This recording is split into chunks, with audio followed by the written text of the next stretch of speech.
Una segunda cuestión implica el ensanchamiento de nuestra comprensión de la racionalidad.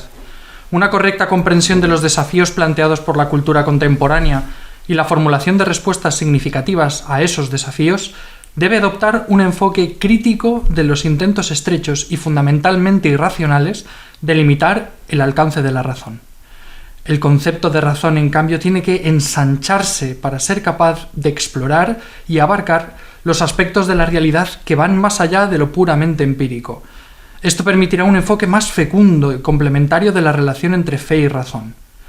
El nacimiento de las universidades europeas fue fomentado por la convicción de que la fe y la razón están destinadas a cooperar en la búsqueda de la verdad, respetando cada una la naturaleza y la legítima autonomía de la otra, pero trabajando juntas de forma armoniosa y creativa al servicio de la realización de la persona humana en la verdad y en el amor. De un discurso del Papa Benedicto XVI a los participantes en el Encuentro Europeo de Profesores Universitarios el 23 de junio de 2007. Bienvenidos al Club Dalroy. Estamos una vez más aquí. Nos acompaña Javier Rubio, que ya quienes nos escucháis sabéis que es un gran admirador y lector y comentarista de Tolkien. Así que, y para los amigos, es verdad que inspira, ¿no? Tiene algo del espíritu de un hobbit en el cuerpo de un orco. Y está también aquí Juan Serrano, que es muy probablemente el más mouriñista de todos los discípulos de Luigi Giussani. Hola, ¿qué tal? También el que nos ha hablado primero era Santiago Ubel, un belga impuntual y además impaciente.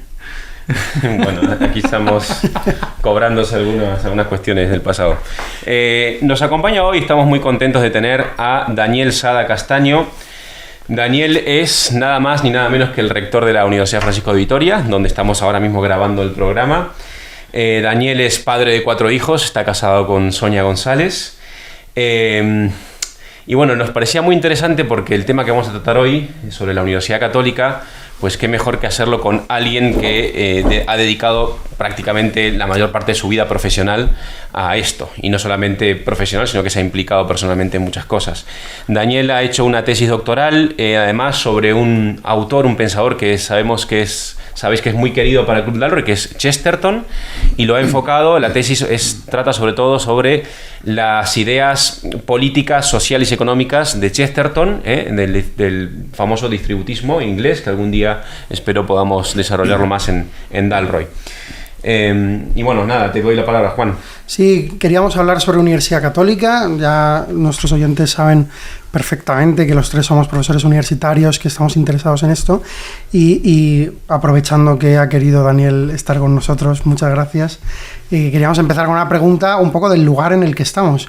Y la primera pregunta es: ¿por qué complicarse la vida fundando una universidad nueva en un espacio en el que ya había competencia, aunque la Universidad Francisco de Vitoria tenga ya 30 años?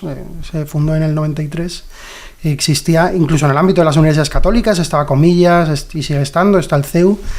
¿Por qué? ¿De dónde nace esta inquietud? ¿Por qué lanzarse a la piscina con una cosa que ciertamente puede pasar peajes a la salud en el futuro?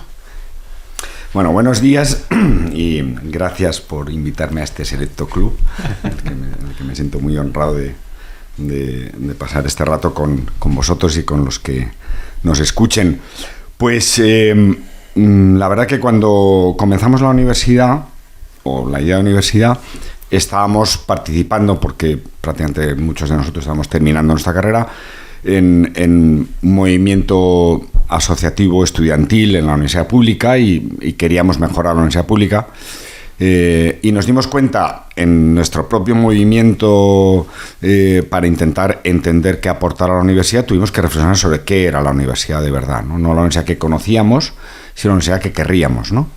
Y al reflexionar sobre esto, y de la mano de algunos guías que en su momento nos ayudaron mucho, alguno hoy en el cielo como Carlos Jimeno, pues llegamos a la conclusión de que merecía la pena hacer el esfuerzo, aunque fuera un poco quijotesco entonces, de intentar arrancar una universidad donde intentar aportar y ofrecer todo aquello en lo que queríamos, o lo que decíamos que debía ser las bases y la propuesta de una universidad que quisiera serlo o que quisiera volver a serlo, ¿no? Entendiendo que los últimos siglos de alguna manera habían hecho, al menos en la universidad continental en Europa y en la universidad española en concreto, pues tomar ciertas derivas que estaban pues muy volcadas, y durante muchos años lo estuvieron, y todavía yo creo, a pensar que la universidad lo que tiene que hacer es ser muy útil para la sociedad, formar a gente para los oficios, gente competente en las profesiones, y si acaso también hacer ciencia y tal, pero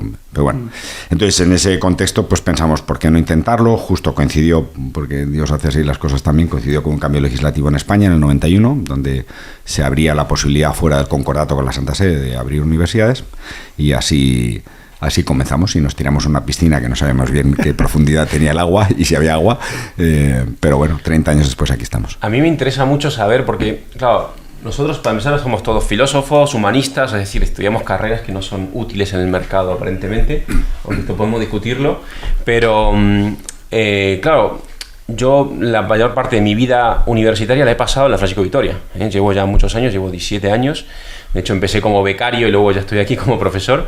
Y de hecho me acuerdo que cuando lo conocí a Daniel, lo conocí no como un rector magnífico, aunque lo eras, sino que lo conocí, me di cuenta, me dijeron, ese es el rector, y era el señor que estaba acolitando en la capilla, ¿no? En la misa lo cual me sorprendió muchísimo, ¿no? Porque yo venía a otras universidades con otra figura del rector, y eso me gustó mucho. Pero bueno, en cualquier caso, digamos que de alguna manera ya en la Universidad Francisco Vitoria desde el principio hay esta preocupación por pensar qué es la universidad, qué tiene que ser la universidad, y eso a mí de alguna manera me ha ayudado siempre a estar mirando en la esencia o la verdad de la universidad y buscando cómo profundizar, penetrar más en ella. Pero vosotros que sois estudiantes de distintas universidades públicas, me imagino, muchos de la Complutense, me imagino que habría también experiencias muy ricas o muy positivas de vuestro paso por la universidad que queríais, no sé si poner más en el centro de lo que era la universidad, porque esa idea de, oye, vamos a hacer algo, ¿de dónde viene esa idea de universidad? Si no teníais esa referencia directa, ¿dónde estabais? Quiero decir, no sé si se entiende esta pregunta.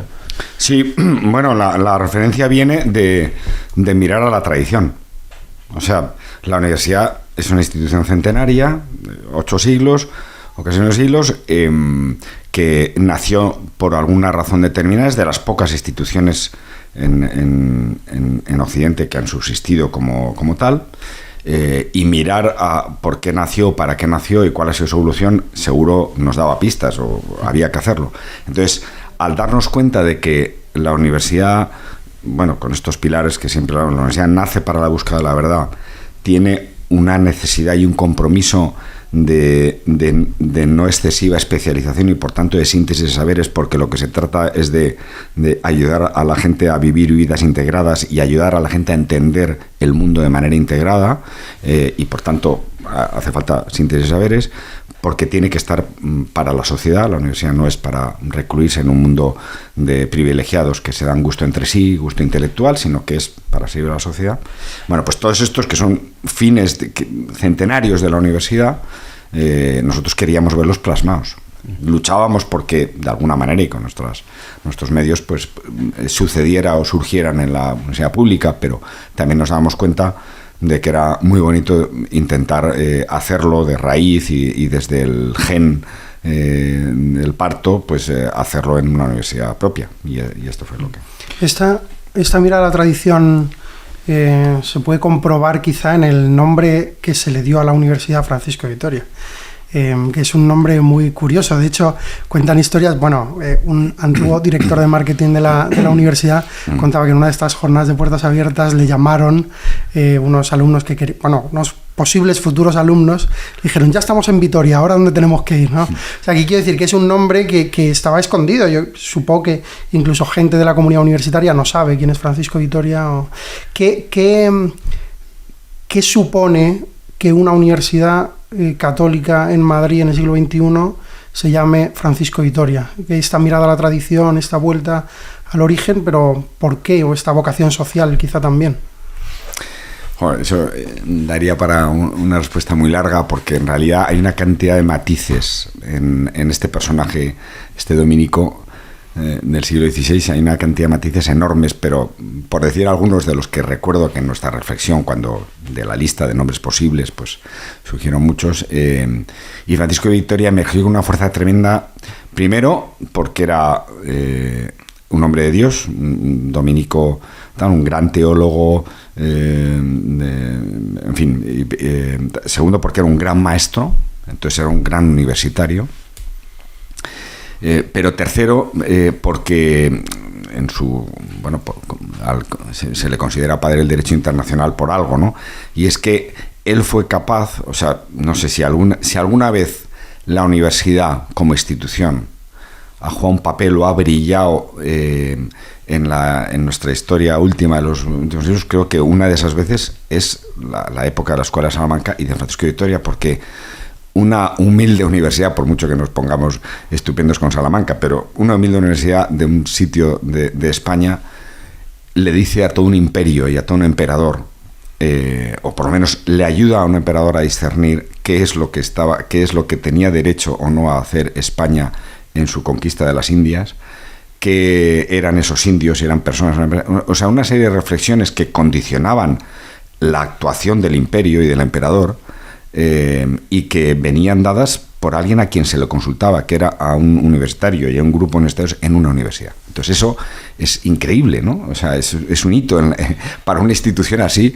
y no solo el emperador, sino la Iglesia, porque Francisco de Vitoria le enmienda la plana al Papa y a la Iglesia diciéndole: oye, no tenemos derecho a hacer esto. El derecho supuesto de conquista para evangelizar y tal, eso tiene unos matices, hay que poner un contexto. Entonces genera una reflexión que es increíble, ¿no? Entonces, bueno, nos pareció que tener esto como referencia, sobre todo para los tiempos que corren de pensamiento único, pues era un personaje maravilloso. Y por otro lado, como tú bien dices, Juan, pues bastante escondido, ¿no?, en la historia, aunque poco a poco ha ido, creo que está teniendo el reconocimiento adecuado. Y a mí me parece que también es importante subrayar que Vitoria fue capaz de todo esto porque era una figura relevante, y era relevante porque no se dedicó, porque la universidad en aquella época no se dedicaba a hacer arqueología del pensamiento, no se dedicaba a convertirse en un museo de ideas, no, sino que tenía una clara misión de transformar la sociedad. Y yo creo que esto también es algo que a mí siempre me ha transmitido el nombre de Francisco de Vitoria, y que yo creo que también es seña de identidad de esta universidad, que no pretendemos en ningún caso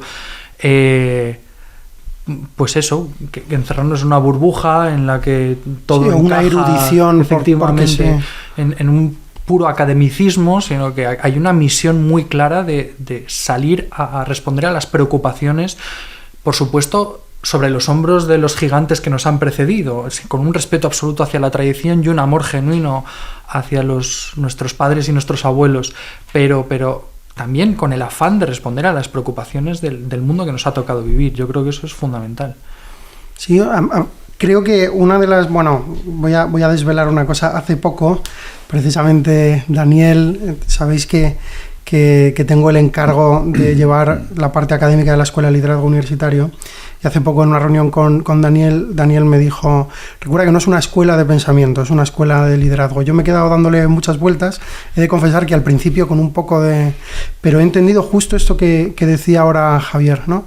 No es una escuela de pensamiento en el sentido de que no nos interesa, y creo que a la universidad no le tiene que interesar, porque sí, la mera erudición o el construir pensamientos y castillos magníficos, pero al mismo tiempo creo que la investigación es una herramienta potentísima de transformación social, y es verdaderamente una acción. No, y sobre todo lo que hemos comentado al principio de la búsqueda de la verdad. A mí eso me fascina de la universidad, o sea, que sea posible, no sé, sobre todo por la experiencia.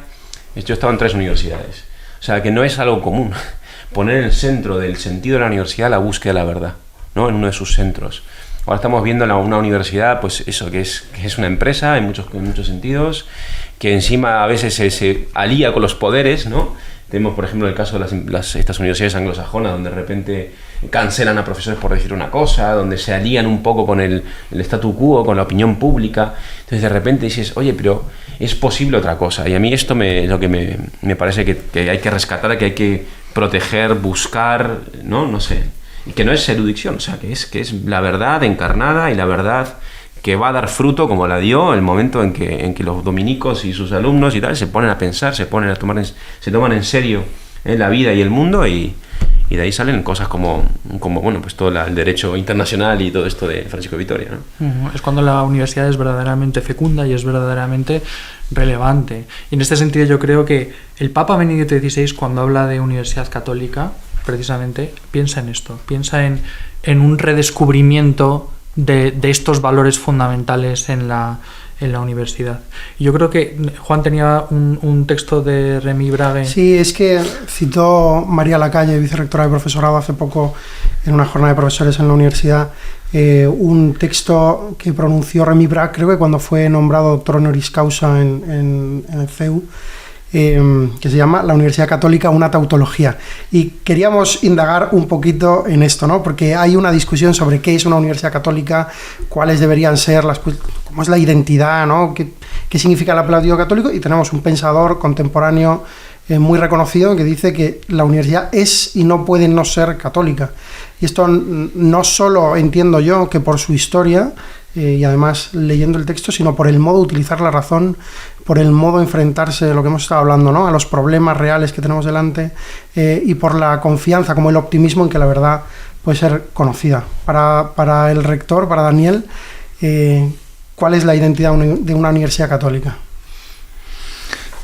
Pues mira, tendría que entender mejor y leer ese texto de Braque para ver si entendemos bien que dice él, de que una universidad no puede no ser católica, ¿no? Pero en cualquier caso, primero es que una universidad católica tiene que ser universidad, y ser universidad significa afrontar con cierto éxito en realidad la propuesta que parece bipolar por parte de la sociedad, bueno, o más bien la expectativa que parece bipolar por parte de la sociedad respecto a las universidades, porque en realidad hay un discurso todavía dominante de mándame gente muy productiva y muy útil, todavía dominante, pero también un discurso emergente y ya no poco importante de mándame ciudadanos formados, gente formada con criterio, gente que construya para el bien común. Yo necesito esto. Esto lo dicen las empresas, por supuesto lo dice la ciudadanía o cualquier padre de familia que se da cuenta de que no le basta con que su hijo sea capaz de ganarse los cuartos a fin de mes. Le gustaría que su hijo le hayan preparado a la universidad para vivir una vida plena, ¿no? Para él y para los demás. Entonces, ese discurso que parece bipolar y que en el fondo nos lo sacude la sociedad, nos hace decir, bueno, para empezar, ojalá esta es una de las cosas donde no es un O, es un I, y debemos efectivamente aportar gente que sea capaz de aportar al desarrollo material y demás, y científico de la sociedad, pero por otro lado tenemos que ser conscientes de que hace falta otro tipo de formación, que en esta universidad le llamamos integral, y que la sociedad lo está esperando. Esto antes del apellido católico. Cualquier universidad debería plantearse esto. Entonces luego dices, pero nosotros queremos una universidad católica. Entonces a mí esto, seguro que hay muchas formas de aproximarse o de responder a esto. En mi caso, me ayuda mucho pensar que si la universidad es el templo donde se busca la verdad, la primera cuestión es la búsqueda y la pregunta sobre la verdad con mayúscula, ¿no? Uh-huh. Porque cualquier profesor, personal de administración de servicios y cualquier alumno, desde luego, se tiene que preguntar, oye, me interesa saber si soy criatura porque hay un creador, y entonces a ese creador me interesa preguntarme por él y tener alguna respuesta, alguna pista de dónde está y de quién es para mí y de si me importa y si yo le importo, o si soy fruto de un resultado azaroso de las moléculas o tal, ¿no? Bueno, esto que parece evidente haría pensar que esta es la primera pregunta universitaria. La pregunta sobre la verdad con mayúscula, porque es la verdad que si existe, si la reconocemos, tendrá algo que ver con todo el resto de verdades parciales de la realidad y condiciona todo nuestra vida. Entonces, una universidad católica, para empezar, se tiene que distinguir por ser capaz de no excluir y no hurtar, como se ha hecho en los últimos siglos en la mayoría de las universidades, con excepción yo creo de alguna alemana que todavía mantiene los estudios de teología y tal, pero de no excluir la pregunta por lo trascendente, por Dios, por la verdad con mayúscula, en definitiva la pregunta por el sentido. Entonces, que en el fondo, además, es que sin hacer jeribeques intelectuales, sabemos que un alumno lo que hace a su edad, igual que cuando va a ser adulto, igual que cuando ha sido adolescente, lo que hace es buscar el sentido. Se dé cuenta o no, lo haga con acierto o no, tal, pero estamos deseando encontrar sentido para aquello lo que hacemos, porque queremos vivir vidas con sentido. si en la universidad es un sitio donde no somos capaces, y particularmente en la Universidad Católica, no somos capaces de que esa pregunta aflore y de que haya posibilidades de encontrar respuestas, pues la universidad no está siendo universidad, y desde luego no está siendo Universidad Católica. Entonces, muy interesante. Me recuerda a una conversación que tuve con mi hermano. Mi hermano es directivo de recursos humanos, siempre ha sido directivo en varias empresas muy grandes con mucha gente y tal. Y me decía que el mayor problema que tienen ellos, o sea, que él como director de recursos humanos se encuentra, más ahora en los jóvenes que están entrando, es una falta precisamente de un sentido más, para hacer una pequeña proyección, o sea, como que ya viven como fragmentado. Entonces eso da muchos problemas a las propias empresas en el funcionamiento, aparte también de la formación integral, de los afectos, del orden, ¿no? O sea, del criterio y todo eso que también es parte de esa formación que se intenta dar en la universidad y que igual no se está dando, que no es solamente culpa de la universidad, también está la cultura, la familia y un montón de crisis, pero está dando como resultado pues personas que son ineficientes incluso en su trabajo, a pesar de tener el conocimiento técnico, por esta falta o esta ausencia de otras cosas que no son directamente asociadas a su especialidad, ¿no? Uh-huh. Pero a mí hay una cosa que has dicho, Daniel, que me ha gustado mucho, y es que no se trata de no es el carácter católico de una universidad, no se riñe con que las universidades de por sí ya tendrían que tener estas preocupaciones fundamentales, sino que es de alguna forma un plus, un más, ¿no? Y yo me doy cuenta de que de alguna forma esto es algo característico de muchas universidades en muchos sentidos, que buscan ofrecer, más allá de una formación rigurosa, especializada, pues una perspectiva amplia de la realidad. Esto no es patrimonio ni mucho menos de la Francisco de Vitoria, esto también en otras universidades hermanas católicas se puede vivir, pero sí que denota una voluntad que por un lado tiene un cierto sabor de novedad, porque va en contra de lo que parece que es al menos el mercado de una forma inmediata, que exige gente muy cualificada para desempeñar funciones muy concretas, pero que por otro lado vemos que es la misión de la universidad desde sus orígenes, ¿no? que es una búsqueda lo has dicho, de una formación integral, una búsqueda de la verdad hasta las últimas consecuencias, con la pregunta de Dios, como no puede ser de otra manera, porque en eso consisten las últimas consecuencias. También hablamos muchas veces de la síntesis de saberes, no pretendemos buscar una... ¿Hasta qué punto estás satisfecho con el trabajo que se hace en esta universidad? O mejor dicho, no sé si planteo bien la pregunta, esos ideales que nacen en vuestros corazones cuando estabais en la universidad y tenéis este proyecto en la cabeza de Universidad Católica con estas señas de identidad, después de todo este recorrido, ¿hasta qué punto estás satisfecho con lo que se ha logrado y qué es lo que tú ves que hace falta todavía o en lo que tenemos que seguir trabajando? Pues mira, muy resumidamente yo te diré que creo que de verdad de manera desproporcionada a lo previsible Dios nos ha traído hasta un lugar en que el otro día lo compartía con vosotros en la jornada de profesores, en que creo que sobre todo entre muchos, una comunidad muy amplia, y seguro cada uno ha aportado un poquito, pero muchos han aportado mucho para generar una gran oportunidad. O sea, yo soy un insatisfecho por naturaleza y siempre me fijo en lo que todavía no se ha logrado más que en lo que se ha logrado, pero a la vez me obligo a no enmendarle la plana a Dios, sino darle gracias por lo que nos ha regalado en este camino ya de 30 años, donde las intuiciones fundamentales creo que se han ido desplegando de manera interesantísima, con una maduración muy grande de cosas que antes no veíamos y que ahora cada vez vemos más clara, pero sobre todo con una comprobación de que este ideal de la universidad no es para los elegidos, los humanistas con gran formación, los directivos que es que lo traen de ser y tienen muy claro, no, es que para cualquiera, y en esta universidad hay todo tipo de gente, creyentes, no creyentes, gente que tiene un recorrido más humanista, menos, gente súper técnica, súper científica. Realmente mucha gente acaba de entender que si de verdad no queremos formar para el pensamiento dominante, si queremos de verdad transformar la cultura, si no queremos ser irrelevantes también desde el punto de vista evangelizador, pues cualquiera se puede sumar a eso. Y cualquiera tiene y esto se ha logrado, me parece que el mayor logro, la mayor alegría es esto, es una oportunidad. Ahora hay que aprovechar bien esa oportunidad en los años que vengan y madurar más, pero sobre todo se ha logrado para una comunidad muy amplia de gente que comparte esto y que por tanto soporta esto, le da cimiento al edificio que querríamos construir y que estamos todavía en pañales y en el comienzo, y por suerte esto de las universidades es algo que se cuenta ni siquiera en decenios, sino en siglos, ¿no?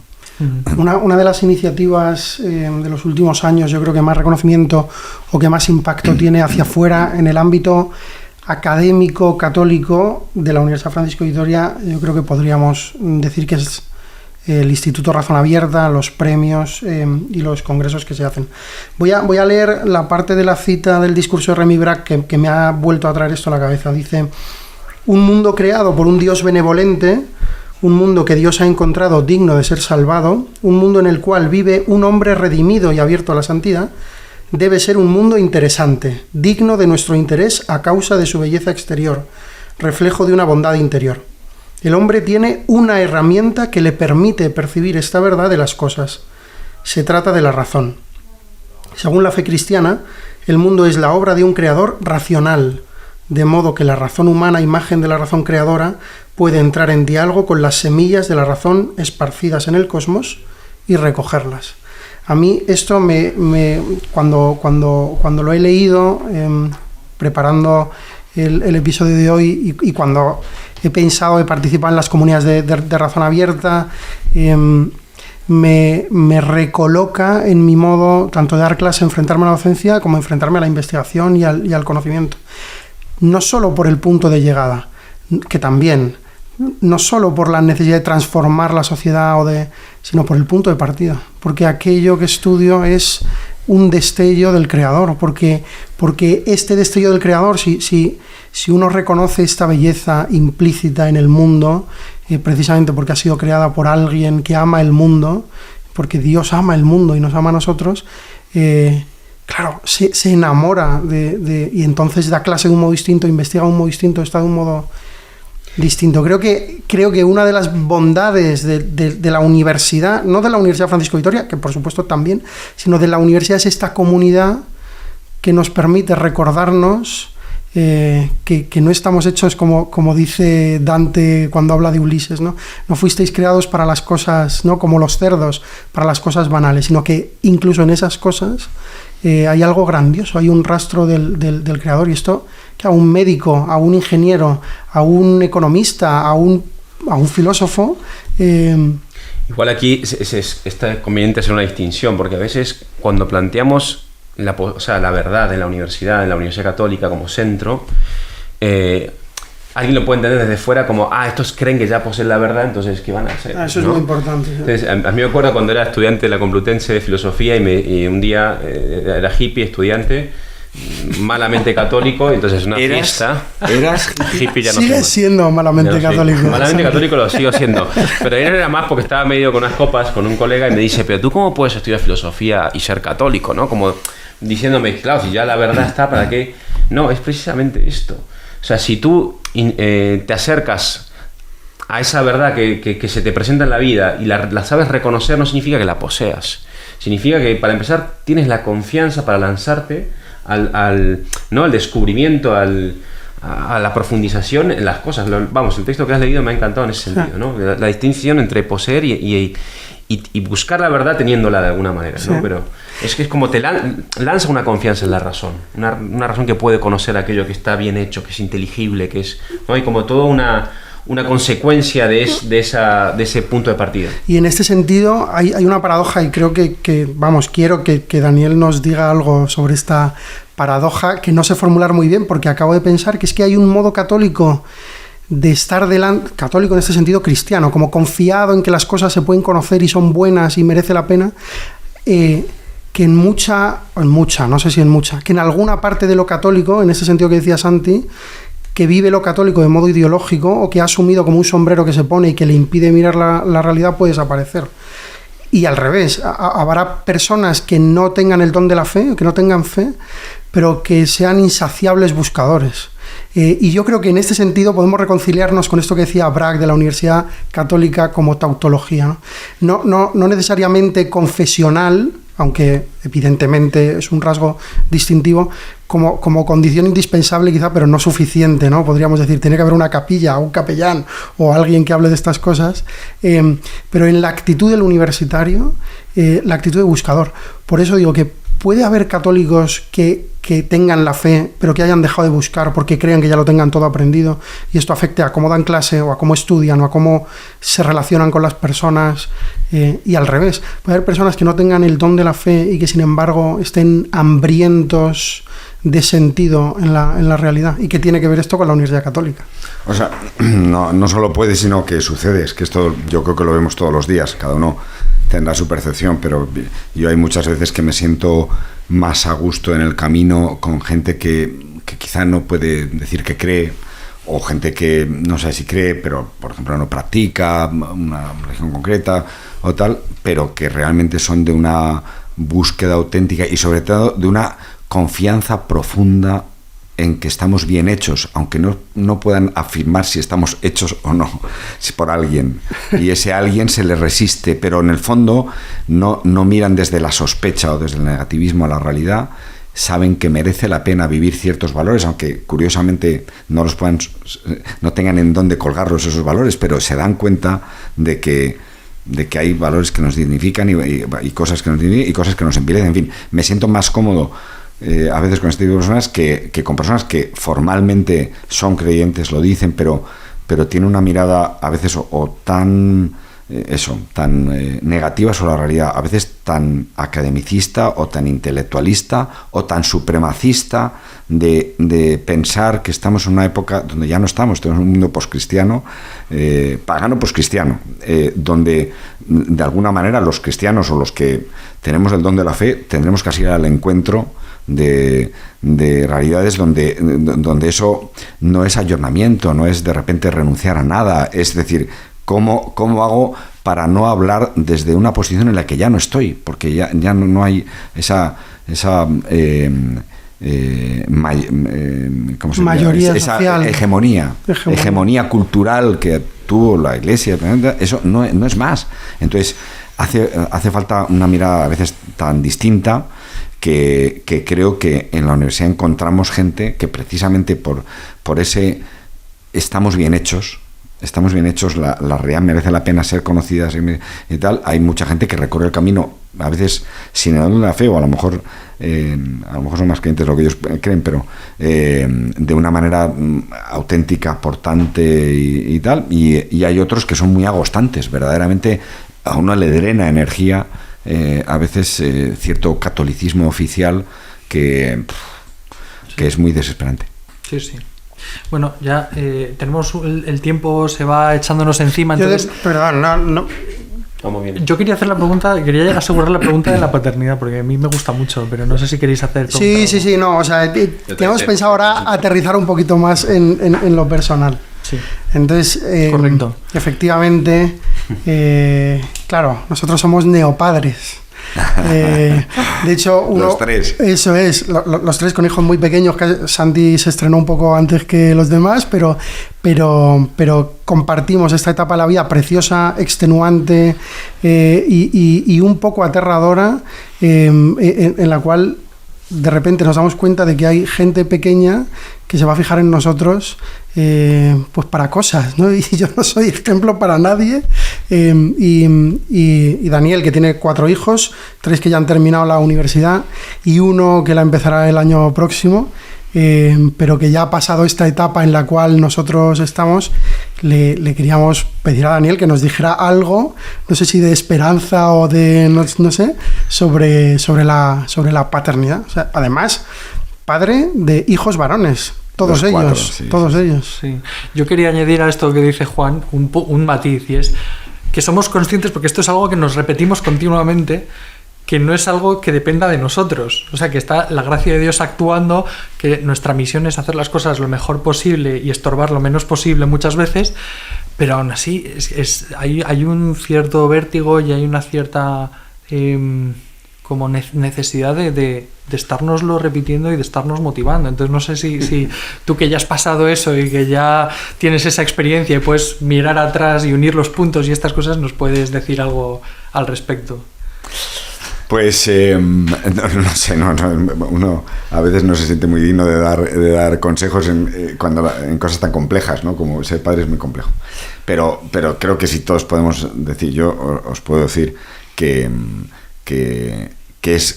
para empezar, que todas las etapas son una maravilla, que no hay etapas oscuras como alguno pretende de la Edad Media en la historia, pues alguno pretende que la adolescencia es la etapa oscura. No hay etapas oscuras, todas son maravillosas. Segundo, que como padres, el que da todo lo que tiene no está obligado más. Entonces, realmente es que hay cosas que no sabemos hacerlas, o las hacemos mal porque están en nuestra condición limitada y pecadora y lo que quieras. Entonces, lo que sí se demanda de nosotros y se espera de nosotros, y la verdad que cuando intentas hacerlo, pues la vida te recompensa, es el máximo esfuerzo. Porque no hay un don más grande que tu familia. Entonces, verdaderamente se espera a nosotros que demos el do de pecho, porque claro, el do de pecho en Plácido Domingo es una cosa y en cualquiera de nosotros es otra, ¿no? Entonces cada uno tiene su...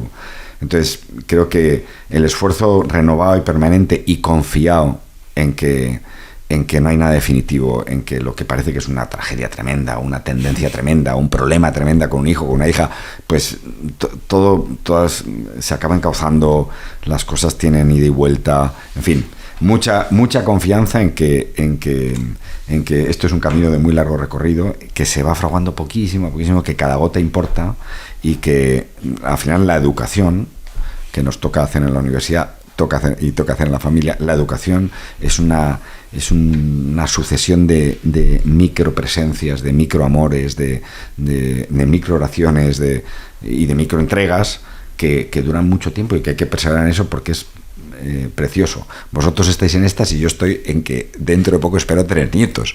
Y me apetece muchísimo volver al bebé, al niño pequeño y tal, y encima desde otra perspectiva que no es de la relación de los padres.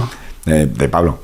Tengo mi primer hijo y eso es y entonces la vida es una sucesión de momentos preciosos si uno lo quiere ver así, porque es verdad que también en muchos momentos pues es cansado, parece difícil, parece que uno no puede, que le sobrepasa, pero sí, a mí una cosa que siempre me ha llamado mucho la atención de la paternidad, incluso antes de ser padre, cuando lo veía como un posible proyecto, y yo creo que tiene mucho que ver con la vocación que yo siento a la evangelización de la cultura, es el papel educativo. Es decir, el momento de decir, yo también le tengo que enseñar cosas a mi hijo, obviamente de una manera muy distinta como las enseño como profesor y como se las van a enseñar a ellos sus profesores, o como se le va a enseñar el párroco, o como se le va a enseñar quien sea, pero yo también como padre tengo esa responsabilidad.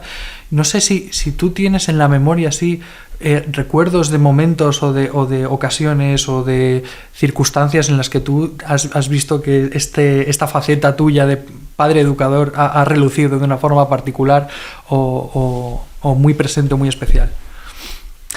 Mira, yo creo que los momentos más que tienen más que ver con lo que dices son aquellos en los que hemos hablado, por otro lado, de lo que más nos ha preocupado a mi mujer Sonia y a mí siempre, que es el que nuestros hijos tengan sentido de propósito y de misión en la vida, o sea, que descubran el sentido de sus vidas y que tengan una misión con la que se comprometan, tengan en términos ignacianos, una opción fundamental, ¿no?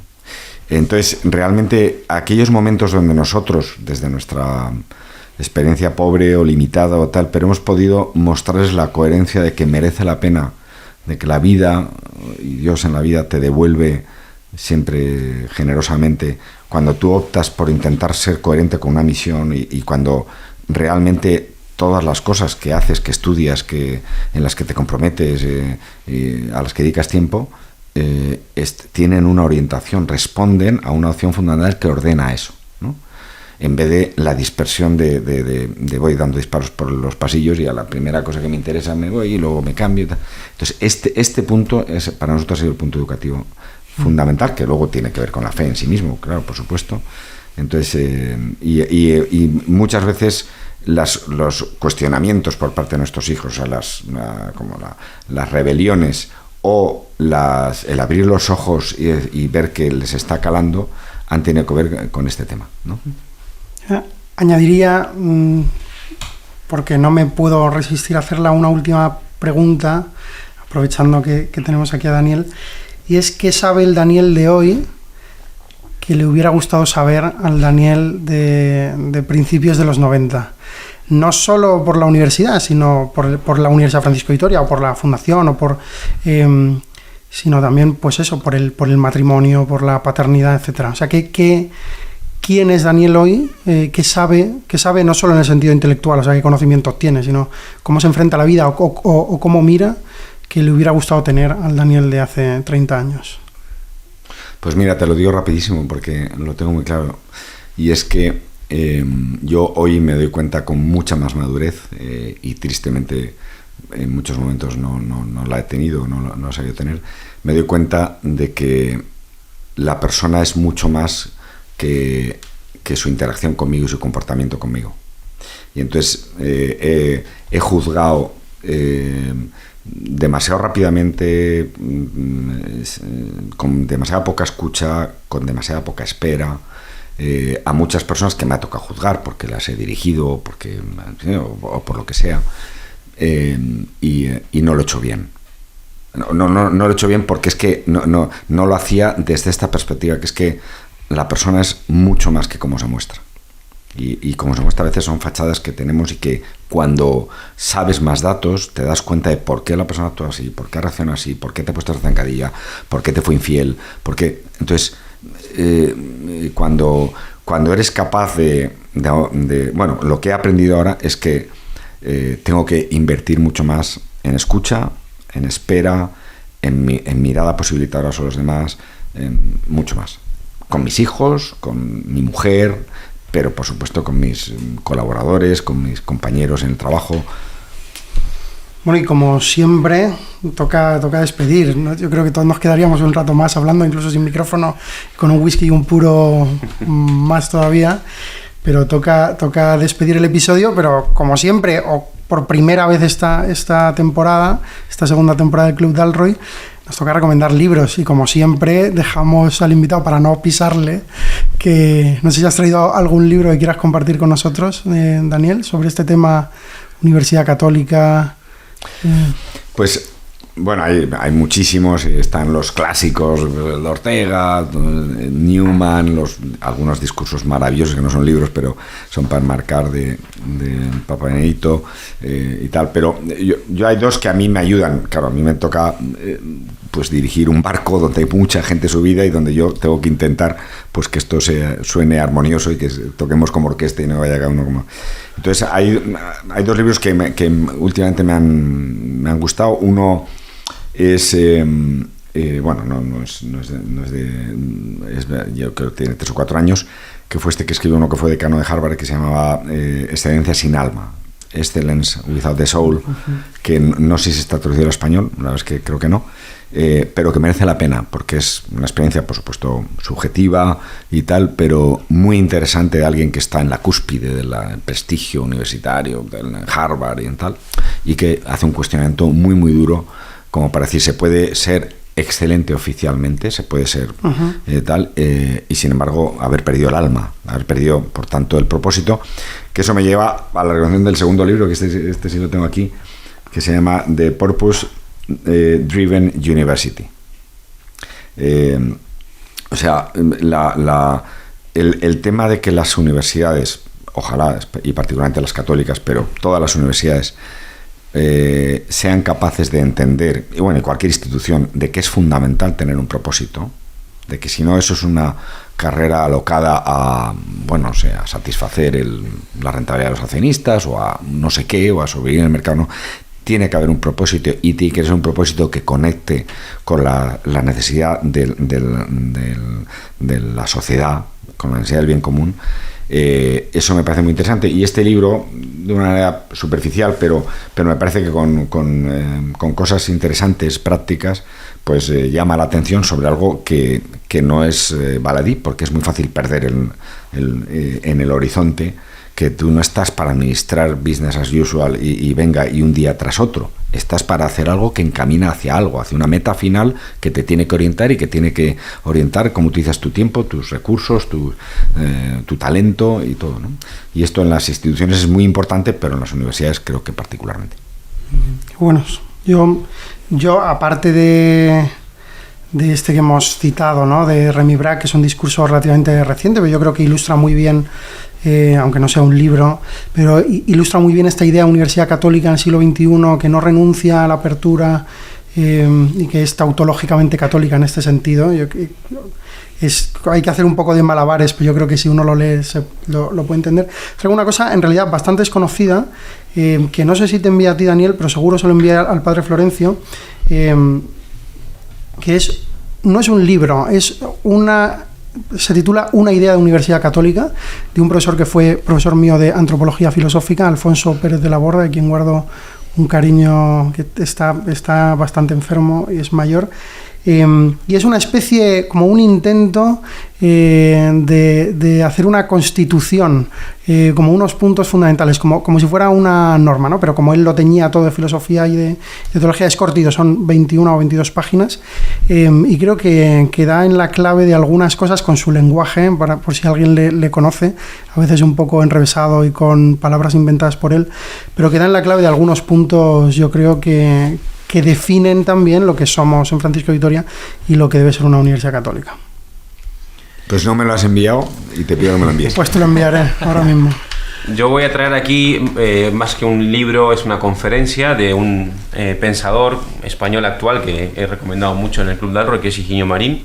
Se llama La Universidad, una arqueología histórico esencial, y es una conferencia que impartió Higinio en la FUE, ¿no? En la Fundación Universitaria Española, de 1 hora más o menos. Vamos, maravillosa. Sí, se puede ver en YouTube. En YouTube, eso está en YouTube. Justo. Sí.